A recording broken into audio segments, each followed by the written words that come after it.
ভিতরে নিজের জীবনকে আবদ্ধ করে রেখেছি, ঠিক তেমনই ভাবে কাজের ফাঁকে ফাঁকে নিজের জীবন, নিজের নবীর সুন্নাত এবং আল্লাহ রাব্বুল আলামিনের হুকুম 5 ওয়াক্ত নামাজ আদায় করে নিজের জীবনকে যাপন করব।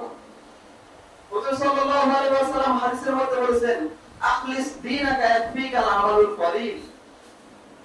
বেশি আমল করার দরকার নাই, অল্প আমল করো, অল্প আমলেই নাজাতের জন্য যথেষ্ট হইবে।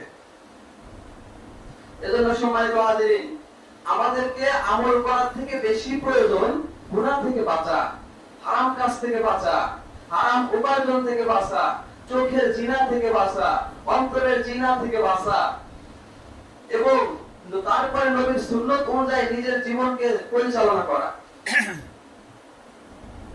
আমি যদি খারাপ কাজ থেকে নিজেকে বাঁচায় রাখি, হারাম কাজ থেকে, খারাপ কাজ থেকে, গুনার কাজ থেকে নিজেকে বাঁচায় রাখার পরে যদি আমি আল্লাহ তাআলার হুকুম ফরজ নামাজগুলো আদায় করি এবং নবীর সুন্নাত অনুযায়ী নিজের জীবনকে যাপন করি, নামাজের ভিতরে কিন্তু ফরজও আছে, সুন্নাতও আছে, নবীর সুন্নাত অনুযায়ী জীবন যাপন করি, এতেই আমার জন্য যথেষ্ট।